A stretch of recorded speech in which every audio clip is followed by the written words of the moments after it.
ముందుగా రైతు సోదరులందరికీ మన నమస్కారం. మన డైరీ ఫామ్ వచ్చి అప్పాజీ డైరీ ఫామ్. మన అప్పాజీ డైరీ ఫామ్కి నేరుగా కలవకుర్తి నుంచి ఒక రైతు వచ్చారు, కృష్ణ గారు. మన దగ్గర 6 పాడిగేలు తీసుకున్నారు. 6 కూడా మనం గ్యారంటీ కూడా ఈయనకి ఇచ్చాము. రీజనబుల్ రేట్లో ఈయనకి ఇచ్చాను. మనకి నేరుగా డైరెక్ట్గా వచ్చారు కాబట్టి ఈయనకి తగ్గించి ఇచ్చాను. బరి మీద 10,000-20,000 తగ్గించి ఇచ్చాను.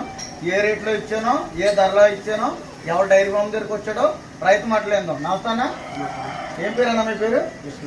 అలా చూడండి, కృష్ణ. ఏం పేరు మీ పేరు? కృష్ణ. కృష్ణ. ఎవరు డైరీ ఫామ్ దగ్గరికి వచ్చావు? అప్పాజీ డైరీ ఫామ్ దగ్గరికి వచ్చావు. నువ్వు డైరెక్ట్గా వచ్చావు కదా, మధ్యవర్తులు ఎవరు లేరు కదా నీకు. ఏ ఊరు మీది? అంటే కలకుర్తి కదా, తెలంగాణ. రంగారెడ్డి జిల్లా. రంగారెడ్డి జిల్లా నుంచి వచ్చాడండి మన అప్పాజీ డైరీ ఫామ్కి. మీ అడ్రస్ చెప్పాను. వరదల్ మండల్, రాయచూడ గ్రామం, జిల్లా రంగారెడ్డి.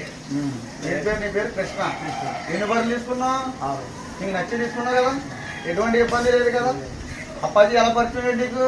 ఇన్స్టాగ్రామ్లో చూసి చేసావు, నీకు ఎటువంటి ఇబ్బంది లేదు కదా. ఇక్కడ మన రంగారెడ్డి జిల్లా నుంచి వచ్చాడండి మన అప్పాజీ డైరీ ఫామ్కి నేరుగా వచ్చాడు. మనం 6 పాడి గేదెలు, మొరజాతి గేదెలు ఇచ్చేవాడిని.